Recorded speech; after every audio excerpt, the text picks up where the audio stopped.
मित्रों, मैं आशापुरा माता के मंदिर की चौखट पर बैठा हूँ और माता से प्रार्थना करता हूँ कि हे माता, मेरी जो आशा है मेरे राष्ट्र को लेकर, मेरे देश को लेकर, मेरी संस्कृति को लेकर, यह पूरी हो जाए। हमारी संस्कृति पुनः जागृत हो जाए, एक नया भारत बने जिसमें हमारी संस्कृति को छोटा आंक ना देखा जाए, हमारी संस्कृति को बुरा ना माना जाए। आज वर्तमान में भारत में बहुत उथल पुथल चली है, एक नए भारत का निर्माण हो रहा है, लेकिन राष्ट्रद्रोही भी बहुत सारे हैं। देश में बहुत सारे आतंकवादी हैं, उनकी विचारधारा हमारे राष्ट्र को कभी आगे बढ़ने नहीं दी। तो हे आशापुरा माता, मेरी आशा पूरी करना कि मेरा राष्ट्र महान बन जाए, ये देश दुनिया में सर्वोत्तम सर्वोच्च विश्व गुरु बन जाए। हमारी संस्कृति विश्व की सबसे सुंदर संस्कृति और परंपरा है। आप देख सकते हैं 200-300 साल की जो मेहनत थी, हमारे पूर्वजों ने हमारी संस्कृति को सहेज के रखा था, उन आतंकवादियों ने क्या किया है आप पीछे देख सकते हैं, देख पाए तो। आशापुरा माता की मूर्ति पूर्णतः खंडित है, मूर्ति को 2 टुकड़ों में विभाजित कर दिया गया। आप देख सकते हैं कितने सारे भग्नावशेष हमारे इस प्रांगण में है। इस आशापुरा गांव में आप देख सकते हैं कि कितनी बुरी तरीके से, कितनी घृणा से, कितनी नफरत से हमारे राष्ट्र की धरोहर, हमारी संस्कृति की धरोहर, हमारे आराध्य, हमारे देवी देवताओं को किस तरीके से इन आतंकवादियों ने बिल्कुल ही निरादर रूप से बहुत बुरा किया है।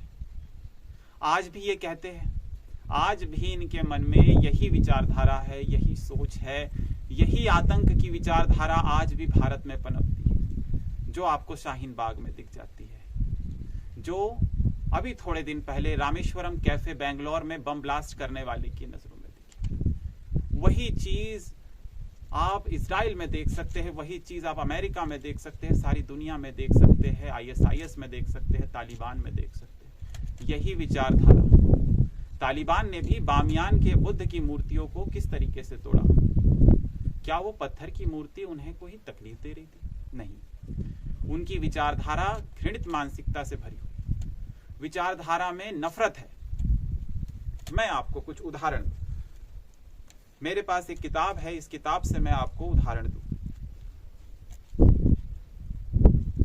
इस किताब में लिखा हुआ है कि बस लड़ो अल्लाह की राह में, तुम पर अपनी जान के सिवा किसी की जिम्मेदारी नहीं, और मुसलमानों को उबारो।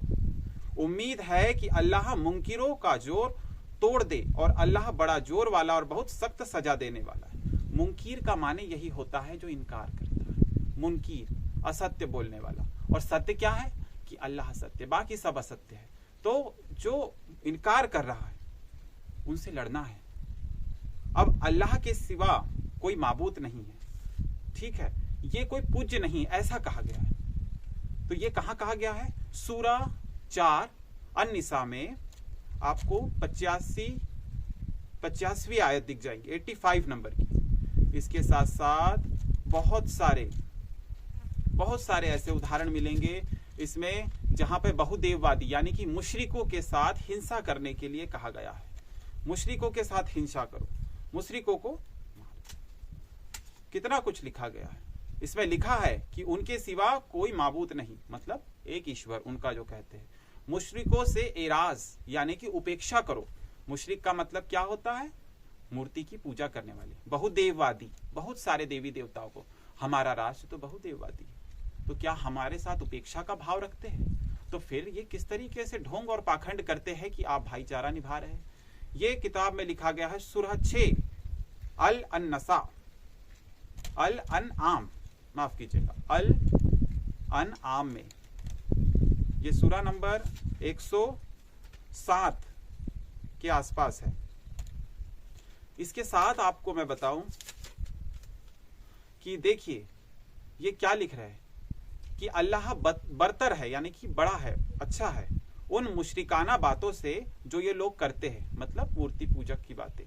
क्या वे शरीक बनाते हैं ऐसों को जो किसी चीज को पैदा नहीं करते और वे खुद सृजित है, मतलब मूर्तियों के बारे में ये कह रहे हैं, और वे ना उनकी किसी किस्म की मदद कर सकते हैं और ना अपनी ही मदद कर सकते हैं। जैसा इन्होंने मूर्तियां तोड़ते समय कहा था कि ये मूर्तियां तो तुम्हारी मदद नहीं कर सकती और हमने मूर्तियों को तोड़ दिया, इस तरीके से संस्कृतियों का विनाश किया जाता है। यह है सूरा 7 अल अराफ। ऐसी कई सारी मैं रेफरेंस दे सकता हूं, इस किताब में से बहुत सारा रेफरेंस है। ये हमारी संस्कृति, हमारी धरोहर के साथ जो घृणा और नफरत की भावना है, मैं पहले भी बता चुका हूं, सुन्नत नबवी है। नबी ने 360 मूर्तियों को तोड़ा था मक्का के एक मंदिर में, जो आज भी वो मंदिर स्थान है, लेकिन वहां पे मूर्तियां नहीं है। आपको मैं पहले ही बता चुका कि नबी ने 360 मूर्तियां तोड़ी है, तो लोगों ने भी सोचा कि नबी ने तोड़ी है तो हम भी सारी दुनिया में जितनी मूर्तियां हैं उन्हें सभी तोड़ देंगे, उनसे घृणा करेंगे। मूर्ति पूजकों से घृणा, मुशरिकों से, मुशरिकों को कहा गया है सूरह तौबा में। सूरह तौबा की बात हम कहते हैं, सूरह तौबा की 5वीं आयत, 5वीं, उसमें क्या कहते हैं? फिर जब गरिमा वाले महीने गुजर जाए तो मुशरिकीन को कत्ल करो। सूरह अल तौबा में कहा, अत तौबा सूरह 9 में कहा गया है कि मुशरिकीन को कत्ल करो जहां पाओ, और उन्हें पकड़ो और उन्हें घेरो और बैठो हर जगह उनकी घात में। फिर अगर वे तौबा कर ले और नमाज कायम करे और ज़कात अदा कर दे तो उन्हें छोड़ दो। उनकी घात में बैठना है। इस तरीके की घृणास्पद बातें जब लोगों के मन में भरी जाएंगी, लोगों की विचारधारा में भरी जाएंगी, तो क्या वो इतनी सुंदर धरोहरें 300 साल के हमारे पूर्वजों की जो मेहनत है, जो आशापुरा गांव में मैं आपको दिखा रहा हूं, क्या वे उसे छोड़ देंगे? नहीं छोड़ेंगे। यहाँ के एक एक मूर्ति को तोड़कर उसको कलंकित कर देंगे। ये विचारधारा कहां से आती है? ये हमारे राष्ट्र के लिए बहुत विचारणीय बात। ये विचारधारा समाप्त हो जाए तो सहर्ष सभी मनुष्यों को स्वीकार करना है, लेकिन ये विचारधारा रहेंगी तो कैसे स्वीकार किया जाएगा? क्या इस पत्थर की मूर्ति ने कोई उसका बिगाड़ा है कुछ? क्या उन मुगलों का, क्या उन मोहम्मद बिन कासिम से लेकर बहादुर शाह जफर तक के लोगों का कुछ बिगाड़ा है?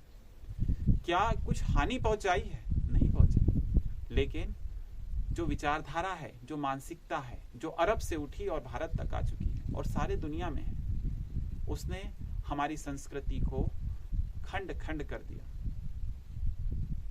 इस सुंदर और प्रेम प्रदर्शित करने वाली संस्कृति को इस विचारधारा ने पूर्णतः नष्ट कर दिया। हमारा राष्ट्र एक महान राष्ट्र है। इस राष्ट्र की संस्कृति दुनिया का पथ प्रदर्शित करती है, और इसी संस्कृति को यदि मिटा दिया जाएगा तो राष्ट्र क्या विश्व भी नहीं बच पाएगा। आशापुरा माता से यही मनोकामना मांगता, यही मेरी आशा है, हे माता, कि हमारे राष्ट्र की रक्षा करना। राष्ट्र को फिर से खंड खंड में विभक्त करने के लिए आतंकवादी तैयार हो चुके हैं, चाहे वो कश्मीर में हो, चाहे केरल में हो, चाहे बंगाल में हो, कहीं भी ये आतंकवादी अब धीरे धीरे उभरते जा रहे हैं। कैसे हम इन आतंकवादियों से निपट सकते हैं, कैसे इन आतंकवादियों को, हमारी संस्कृति को पुनः मिटाने से रोका जा सकता है। हमारी संस्कृति तो काफी हद तक नष्ट हो चुकी है। अब इसे थोड़ा बहुत जो बचा हुआ है, जिसे हम पुनः संजोने की कोशिश कर रहे हैं, ये आतंकवादी इसे भी नहीं रहने देना चाहते। ये कलंकित मानसिकता के लोग हमारे राष्ट्र को एक जीवंत राष्ट्र नहीं रहने, इसकी हत्या करने के लिए तुले हुए इन आतंकवादियों से हमारे राष्ट्र की रक्षा करे, यही मेरी कामना है। उस ईश्वरीय शक्ति से, उस ब्रह्मांड के रचयिता से, इस सृष्टि को चलाने वाले, सृष्टि के पालन करने वाले उस ईश्वर से, हे ईश्वर रक्षा करें। चलिए आगे चलकर हम कुछ अन्य मूर्तियों के भग्नावशेष देखेंगे, जहाँ पे वराह अवतार की मूर्तियों के भग्नावशेष मैंने मुख्यतः देखे हैं। कई सारी ऐसी मूर्तियां हैं जिनकी गर्दनें कटी हुई है, गर्दनें तोड़ दी गई है, नंदी की मूर्ति तोड़ी गई है। तो हम अब और देखेंगे आगे, चलिए।